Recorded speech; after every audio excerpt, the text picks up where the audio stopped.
the marriage between ODM and the UDA is built on quicksand. That marriage will not last. You've already seen the walls are cracking. And some ODM legislators are hinting to a plan to take out Ruto. Caleb Amisi has already hinted into the possible impeachment of William Ruto if William Ruto does not do and does not comply with what Raila Odinga and ODM agreed on. You've already seen that. And you know the ODM party runs masses and runs the politics of this country. We've never gotten out of the grip of the ODM party. And so, I will not take lightly what Caleb Amisi said. That part of the agreement between ODM, Raila and Ruto was that after chasing Gachagua, because ODM agreed to join hands with UDA to chase Gachagua. After chasing Gachagua, the next order of business was taking out Moses Wetangula so that ODM gets the speaker's position. It was also agreed, according to Caleb Amisi, that Kithure Kindiki possibly would become the deputy president so that ODM also gets the Ministry of Interior. Raila already has 4 ministries as we speak. And he's going to get another powerful ministry, that is the Ministry of Interior. And he's also going to get the speaker's position of the National Assembly. And I will not be surprised if ODM also asks for the speaker's position of the Senate. I will not also be surprised if ODM asks for the Inspector General's position. And I will not be surprised if ODM asks for the deputy presidency position in 2025 if Raila Odinga does not clinch the AUC seat. Because that is a bomb that is waiting to explode. People think that Raila Odinga has the best interest of the UDA party, the Kenya Kwanza government, and of Ruto at heart. But they have forgotten Raila Odinga is a politician. Trusting Raila Odinga is a grave mistake. He's a politician like any other. They change tact every other day. And they are scheming. And it appears that people thought Gachagua was the besieged deputy president. It is now apparent that the president is beleaguered. He has enemies all around him. And he is uneasy.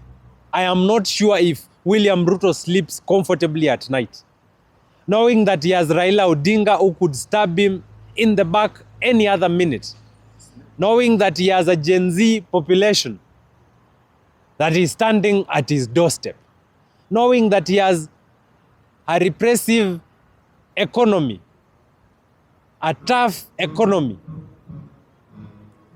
that is weighing down on him, and knowing very well that he has pieced the Mount Kenya people. He has enemies in front of him, beside him, behind him, and on top of him. And I do not see Ruto surviving.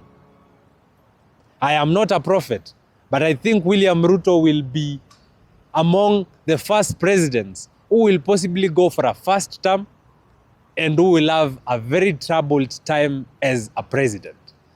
Because he gave up power. He gave up, legitimacy. And he gave up his ground as a president when he introduced the opposition into government. Today, Raila Odinga is almost a co-president. It was better when Uhuru Kenyatta introduced Raila Odinga into government during his second term, because Uhuru was not seeking a third term. Ruto has moved so fast.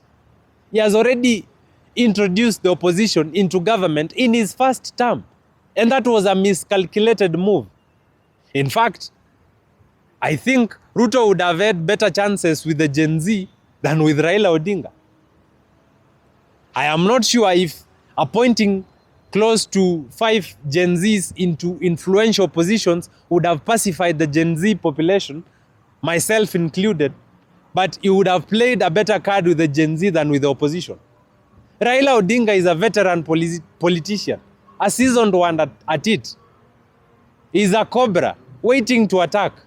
He has eyed the presidency for a very long time. And I am sure he has not given up on his ambitions of the presidency. It is possible the ODM party is scheming on how to take out Ruto, whether through an impeachment or by forcing him to resign, or by beating him at the ballot, because they have already ensured that the current president has lost his grounding in Mount Kenya, the tribe that made him president. I am not tribal, but you know very well that half of the votes William Ruto got were from the Mount Kenya people. Raila Odinga and the ODM party have successfully ensured that William Ruto is hated, loathed, and detested at Central Kenya. He cannot speak today. He cannot hold a rally today successfully at Central, because people can see the bullshit of replacing Gachagua with Kithure Kindiki. They know this was an ODM move. And there is no way, there is no day Kithure Kindiki will wear the shoes of Gachagua. There is no day. Gachagua is a better campaigner and a better mobilizer. And I'm not a Gachagua sympathizer. We're just stating facts here. And the truth will be said and must be said. Well, I hate Ruto, Gachagua, Kindiki, and the rest of the political elite we have in this country. Raila Odinga and the ODM party included. But they are all politicians and they are playing their game. And it is possible that Ruto may not make it to 2027. And there is one thing that Kenyans are not grasping. Raila Odinga has been hungry for the presidency since 1992 and possibly since the 80s. You cannot convince me that today Raila Odinga has given up on the presidency. There is one thing that Kenyans do not seem to understand, that it is possible Raila Odinga did not endorse the protests of the Gen Z demographic because, one, he would have lost the traction that he had already gained in the campaigns for the AUC seat, because he wants to portray a statesmanship kind of stature. He wants to show other presidents and other countries out there and the international community that he is a peaceful man, that he is a law-abiding citizen, that he is supporting the current government and the current president, and that he really wants to unite Kenya. Because let me assure you, if in June and July, the ODM party and Raila Odinga decided we are done with William Ruto, William Ruto possibly would not be president today. It is Raila Odinga who has salvaged the presidency of William Samoei Ruto. It is Raila Odinga. Without him, this presidency would have fallen in July this year. We would have forgotten about William Ruto. It is Raila Odinga who is propping up and holding up William Ruto. Without him, William Ruto crumbles today. And the Gen Z population really desired Raila Odinga's endorsement on what we were pushing for. Today, people will call Raila Odinga a traitor, myself included, because yes, he is a betrayer. But he did that to protect his AUC bid. But if Raila Odinga had endorsed the June and July protests, I am telling you, this country would not have been the same. Probably would have gone to a civil war, and it is also probable that we would not have gone to a civil war, but we would not be having William Ruto as president today. That I am assuring you. The Gen Z population wanted the support of Raila Odinga. Some of them. I may not have wanted the input of Raila Odinga, but I cannot denounce, I cannot downplay the influence of the ODM party and the influence of Raila Odinga in Kenyan politics. I am sure, as light I mean, as day as light and as night as darkness. That if Raila Odinga decided to support the Gen Z protests in June and July, the political landscape of this country would have changed. It would have changed. That I will assure you. Because Raila Odinga is a man that still moves masses, even after he has done so many handshakes. He did an handshake with Moi, another handshake with Uhuru, and he has done an handshake with Ruto. It is possible that today, Kenyans have moved on from Raila Odinga. But I'm speaking from the point in time, I mean from the July and June point in time. That if Raila Odinga said, and the ODM party said, and the entire opposition said, out with William Ruto, today William Ruto would not be the president. That I am assuring you. And William Ruto is a besieged president. The ODM party and Raila Odinga are holding William Ruto by his balls. And they have all the cards to take out William Ruto as it is. They have already weakened him. Soon, William Ruto is going to lose the speaker's position. He has already lost the deputy president he was elected with. He has already lost 4 cabinet positions and is going to lose the Ministry of Interior. And is going to lose more ground as we near 2025 and 2026. So it is possible that William Ruto will not survive 2027. Because Raila Odinga is planning. And the ODM party does not sleep. It does not slumber. And I'm not praising them. I know how ruthless Raila Odinga is.